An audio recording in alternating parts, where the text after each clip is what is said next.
ഈ SIR-ന്റെ ഫോം എന്ന് പറഞ്ഞാൽ അധികം ആൾക്കാർക്കുള്ളൊരു സംശയമാണ്. ഒരു ഫോം തരുള്ളൂ, ബാക്കിയുള്ളവരതൊക്കെ എങ്ങനെ ചെയ്യാന്നുള്ളത്. ഒരു ഫോമല്ല തരിക. 2025 വോട്ടർ പട്ടികയിലുള്ള എല്ലാവർക്കും ഇതുപോലെ 2 കോപ്പി വീതമുള്ള ഫോം തരും.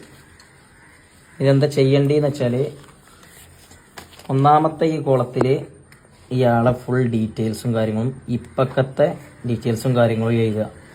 ഈ വ്യക്തിക്ക് 2002 വോട്ടർ പട്ടികയിൽ പേരുണ്ടെങ്കിൽ 2002 വോട്ടർ പട്ടിക നോക്കിയിട്ട് അതിന് വേണ്ട ഡീറ്റെയിൽസും കാര്യങ്ങളും ഇവിടെ എഴുതി കൊടുക്കുക മാത്രം ചെയ്താൽ മതി. വേറെ ഒരു രേഖന്റെ ആവശ്യമില്ല.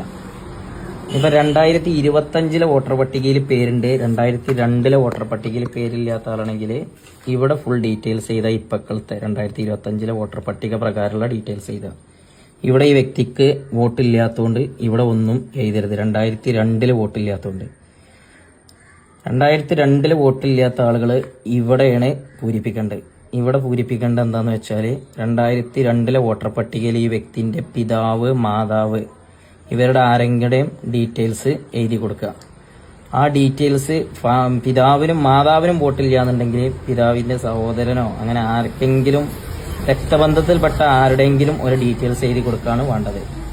പിന്നെ കെട്ടിക്കൊണ്ടുവന്ന സ്ത്രീകളുണ്ടാവും, മരുമക്കളെ, ഓരതും അതുപോലെ ഇവിടെ ഓരപ്പത്തെ ഡീറ്റെയിൽസ് ചെയ്ത 2002 വോട്ട് ഉണ്ടാവില്ല, അവിടെ ഒന്നും എഴുതരുത്.